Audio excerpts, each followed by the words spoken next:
Усім привіт на моєму каналі! Героїня цього відео неймовірна Соня Делоне, яскрава представниця арт-деко, кофаундерка орфізму, перша жінка, чия персональна виставка пройшла в Луврі. Їй вдалося поєднати мистецтво і моду, вона одягала модних парижанок та створювала дизайн автомобілів. Це та багато інших цікавих фактів з її тривалого і дуже насиченого життя чекає на вас у відео, тому обов'язково додивіться його до кінця, підписуйтесь на канал та ставте вподобайку цьому відеоролику. Подібні ваші дії допомагатимуть україномовному YouTube розвиватися швидше. Приємного вам перегляду! Соня Делоне, ім'я від народження Сара Ільївна Штейн, народилася в Одесі 14 листопада 1885 року. Однак думки дослідників стосовно точного місця народження Соні Делоне дещо розходяться. Деякі дослідники схиляються до того, що вона народилася в містечку Градівськ Полтавської області.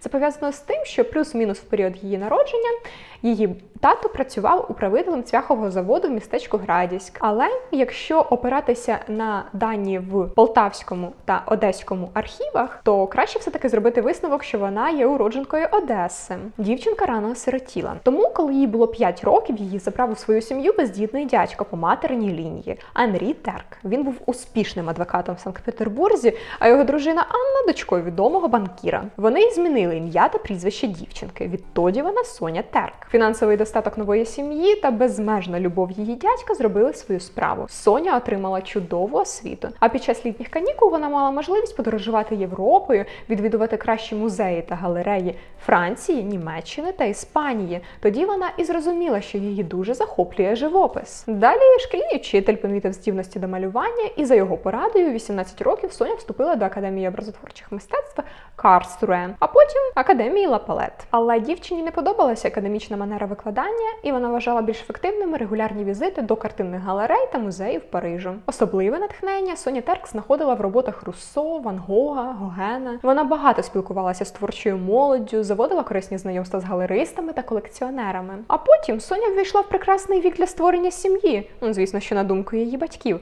Вони наполягали на тому, щоб дівчина повернулася додому і там влаштовувала своє особисте життя. Але Соні Делоне все подобалося в її звичайному житті. Їй подобалося жити в Парижі і займатися тим, чим вона займалася.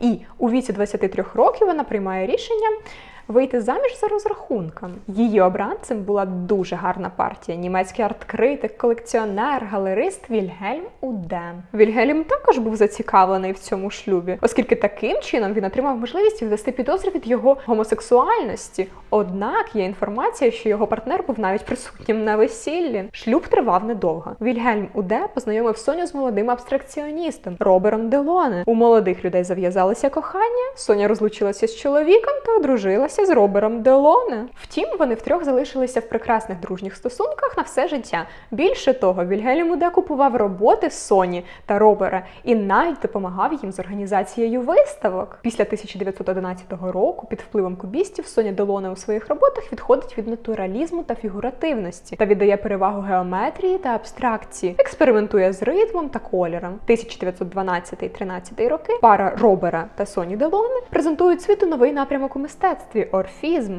Відео про цей напрям ви вже мали можливість бачити на моєму каналі. Якщо ви пропустили, обов'язково гляньте. Є думка, що Робер зробив Соню як художницю, але це зовсім не так. До їх зустрічі художниця вже мала певний творчий доробок. Картина «Спляча дівчина», «Філомена», «Нюх в жовтому кольорі». Сама художниця коментувала це. Він дав мені форму, а я дала йому колір. Також Соня Делоне захопилася текстильним дизайном. Її ім'я було досить гучним в світі моди. Під час Першої світової війни родина Делоне переїхала до Іспанії. Там, в Мадриді, Соня відкрила перший власний дім мод – Каса Соня. Пізніше, 1921 року, вона відкриє Паризький Делоне. 1924 року вона відкриває бутик на Єлисейських полях, в якому були представлені різноманітні позиції одягу в її фірмовий авангардний принт. Соня Делоне розробляла текстильний дизайн, створювала моделі одягу та театральні костюми, ескізи вітражів та мозаїк, займалася оформленням інтер'єрів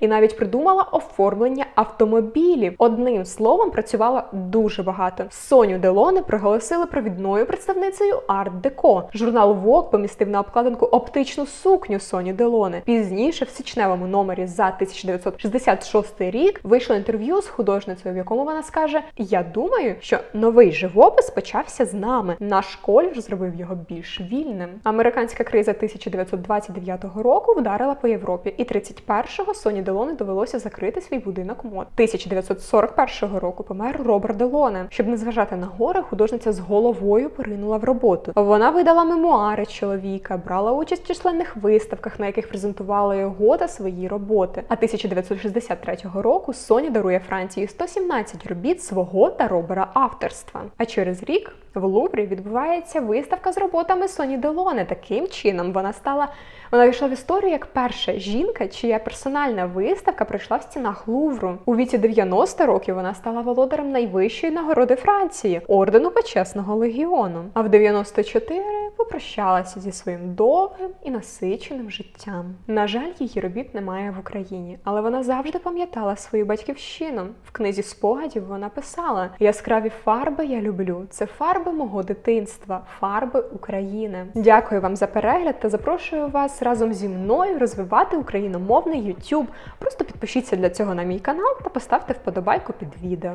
Дякую вам!